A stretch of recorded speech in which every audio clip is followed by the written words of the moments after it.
Hey, what's up, everybody? Back in action doing my videos, man. I know I've been gone for a little while, open up a new school. We ain't gonna get into all of that. I'm back doing my videos, and I'm gonna start my video off right where we left off, talking about sparring, man, talking about sparring.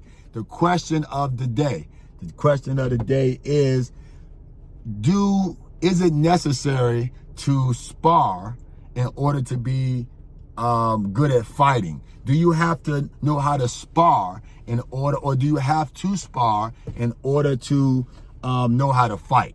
Now, I want y'all to put y'all comments below on that, okay? I want y'all to put y'all comments below. What do you think? Do you think it's necessary to spar in order to know how to fight, okay? Now, I'm gonna tell you my opinion, okay? My opinion is yes, okay? You do need to spar in order to know how to fight. Now, let me explain. Let me explain for all y'all people who don't like to spar, okay? Or all those people who have maybe think they can fight, or maybe you can fight, but you don't spar, okay? Well, let me tell you, it comes in two ways, okay? Here's what I mean, all right? Defensively and offensively. Defensively and offensively, all right? And also mentally, but we'll get into that. Defensively, listen, if you can't take a punch, now when I say take a punch, I ain't talking about a concussion punch, I'm going to knock you out, but I'm just talking about medium punches, okay? If you can't take, a couple of punches, 1, 2, 3, 4 punches without freaking out. That's what I mean by taking a punch. I don't mean by somebody hitting you and you get knocked out. I mean, if you can't take a couple of non-damaging punches without freaking out, then you can't fight, okay? Because in a fight, you can expect to have to take a few punches, whether they hurt or not. Maybe they're hurt, maybe they won't, but you can expect to do it. And I'm gonna tell you the difference between a real fight and a sparring match, okay? When somebody hitting you, in a sparring match, you know when they're gonna stop hitting you. They're gonna stop hitting you when you say stop, or when the coach say stop, okay? They're not gonna try to hurt you unless it's like some crazy gym, which we ain't even gonna talk about, right? Normally, if you say, okay, cool, or you back up or something like that, they're gonna stop hitting you, okay?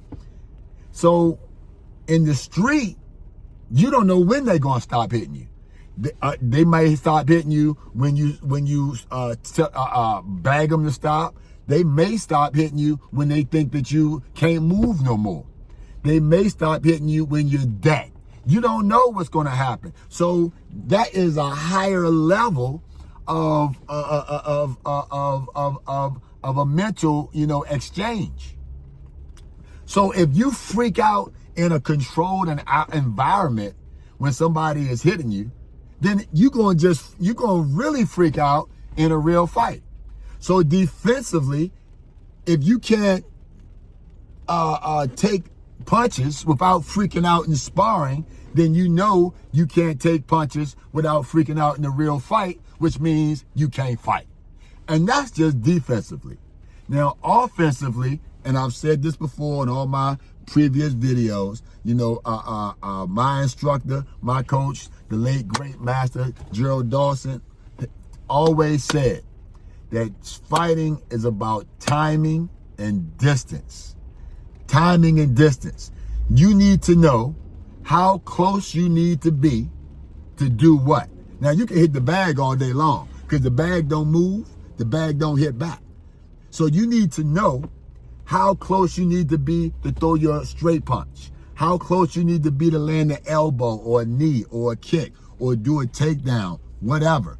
You need to know how close you need to be in order to perform these things, especially when somebody is moving and throwing punches back. If you don't know these things, then you can't do it, okay? That's timing. That's distance. You also need to know when to do it. You need to know when to throw your jab, when to throw your cross, when to throw an elbow, or else you just kind of flailing punches, throwing spaghetti at the wall, hoping to see what sticks or seeing what sticks. You just Hail Marying all over the place. Pretty much you praying that you're going to win, which is what a Hail Mary is. It's a prayer, okay? You praying that something land. So you don't learn timing unless you spar. So you need to learn timing, you learn to learn distance, and you need to learn how to not freak out under pressure. The pressure of a fight, the pressure of when somebody's throwing punches at you, okay? Now, look, for all y'all wrestlers and judo guys and jiu-jitsu guys who don't strike and stuff like that. Now, of course, if you get your hands on somebody, the average person, you're going to get them, okay? Because you're going to shut down their punches. But what happens if they get their punches off before you get to your wrestling, before you get to your jiu-jitsu, before you get to your judo, and you don't know how to deal with those punches, and you freak out? Well, all the jiu-jitsu and judo and wrestling gonna go out the window because you freaked out about the punches. That's why it's very, very important that you learn and you get used to, the pressure of punches in order to do it in a real fight, okay? All right, we're gonna keep it nice and simple just like that. Put your comments down below and tell me what you think, okay? Do you need to spar in order to learn how to fight? All right. Once again, I'm back, baby. My name is DJ Krav Maga CDK. So we're gonna get back into these videos. All right. Peace. I'm out.